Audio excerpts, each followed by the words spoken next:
हमें एक concave lens दिया गया है। कॉनकेव मतलब इसके दोनों खम अंदर की तरफ होंगे। इसकी फोकल लेंथ 30 सेंटीमीटर है, यानी ये एफ जो आपको मिलेगा ये 30 सेंटीमीटर यहाँ और 30 सेंटीमीटर जाहिर है इस तरफ भी मिलेगा। अच्छा जी, हमें एक शय दी गई है जो 6 सेंटीमीटर ऊंची है और इसका फासला 15 सेंटीमीटर है इस ऑप्टिकल सेंटर से, और हमें देखना है कि ये जो अक्स बन रहा होगा इसका फासला कितना है, ऊंचाई कितनी है और हैयत क्या है, नेचर क्या है इसका। तो आपकी सहूलत के लिए मैंने तो ये डायग्राम पहले से बना दी है और मैं तजवीज़ यही दूंगा आपको कि जब भी आपके सामने कोई सवाल आए तो पहले उसकी डायग्राम बनाने की कोशिश किया कीजिए। अच्छा भाई, अब जब आप लेंसेज की बात करें तो लेंसेज में तो होता ये है कि एक लाइन या एक रे इस समत में तो होगी, उसको मैं अभी बना नहीं रहा हूं।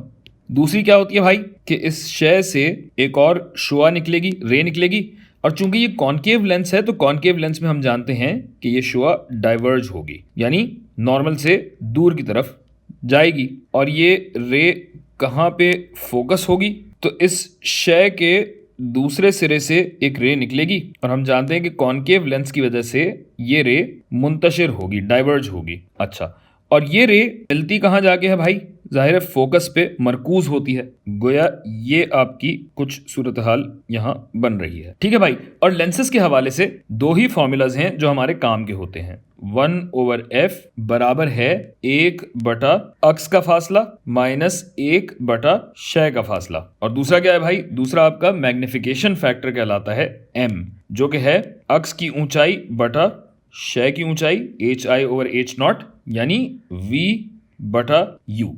अच्छा भाई, तो अब देखिए यहां पे क्या क्या बातें हमें बताई गई हैं। हमें बताया गया है कि u यानी शय का फासला ऑप्टिकल सेंटर से कितना है। ऑप्टिकल सेंटर हमारा फ्रेम ऑफ रेफरेंस भी होगा, याद रखिएगा 15 सेंटीमीटर है, और शायद आपके दिमाग में सवाल ऑलरेडी आ चुका हो, लेकिन उस सवाल पे हम थोड़ी देर में जाएंगे। अच्छा जी, फिर फोकल लेंथ आपको दी गई है जो कि है 30 सेंटीमीटर, और फिर शय की ऊंचाई आपको बताई गई है जो कि है 6 सेंटीमीटर। तो अब उस सवाल पे आते हैं जो आपके दिमाग में आया है। बिल्कुल ऐसे ही है भाई कि यहाँ पे मुस्बत क्या होगा, मनफी क्या होगा, इसका भी तो हमें ख्याल रखना है। और अगर ये सवाल आपके दिमाग में आया है तो बहुत अच्छी बात है, नहीं आया तो हमेशा आना चाहिए, याद रखिएगा। ऑप्टिकल सेंटर को मैंने बताया था कि हम फ्रेम ऑफ रेफरेंस लेते हैं, और जो भी चीज इस फ्रेम ऑफ रेफरेंस के दाईं जानिब होगी हम उसे मुस्बत लेंगे, और बाईं जानिब वाली पैमाइशों को हम मनफी लेंगे। लिहाजा अगर इस u की बात की जाए, ऑब्जेक्ट के फासले की, शय के फासले की बात की जाए, तो चूंकि ये बाईं जानिब है तो ये होगा -15। फोकस पे भी आप गौर कीजिए,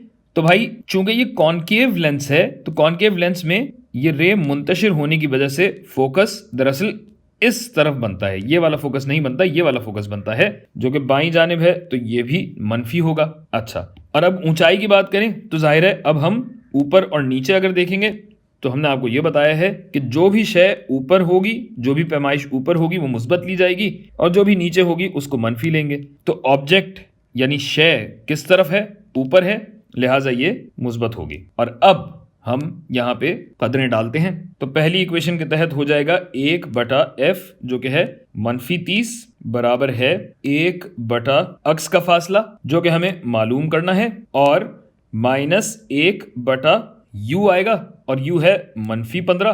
तो इन चीज़ों को ज़रा तमीज़ से हम लिख लेते हैं कि यहाँ आ जाएगा, और ये मनफी और मनफी को जब ज़रब दिया जाएगा तो ये हो जाएगा मुस्बत। गोया 1/v हमारा बनेगा -1/15 -1/30, जिसका हम एलसीएम लेंगे तो एलसीएम आएगा 30, 15 दूनी 30 होता है, -1, और यहाँ भी माइनस है, तो -3/30 गोया -1/10 हो जाएगा, जिसका मतलब ये है कि हमारा v बनेगा -10 सेंटीमीटर। एक बात ये हो गई। तो जनाब अक्स का फासला हमारे पास आ गया है, अब हमें ऊंचाई निकालनी है। ऊंचाई के लिए हम ये दूसरा फॉर्मूला इस्तेमाल करते हैं, मैग्निफिकेशन वाला।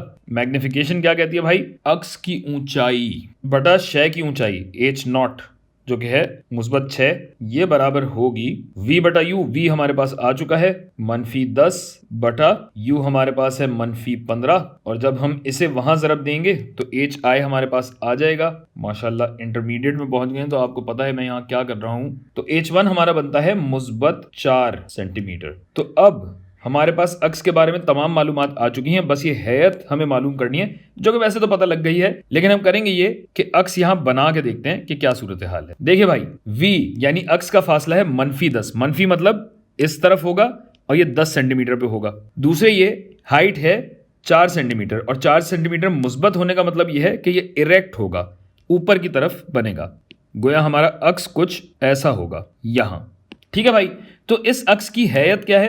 पहली बात तो यह है कि ये अक्स कम ऊंचाई रखता है, जिसका मतलब है डिमिनिश्ड है, सुकड़ा हुआ है। दूसरे ये कि जो भी अक्स ऊपर की तरफ बनता है वो हमेशा वर्चुअल होता है। वर्चुअल मतलब ख्याली, असल नहीं होता, फर्जी कह लें, फर्जी अच्छा लफ्ज है। तो ये 3 बातें हो जाती हैं, वर्चुअल, इरेक्ट और डिमिनिश्ड, यानी फर्जी, सीधा और सुकड़ा हुआ। ये इस इमेज की हैयत है, ये इसकी शक्ल है।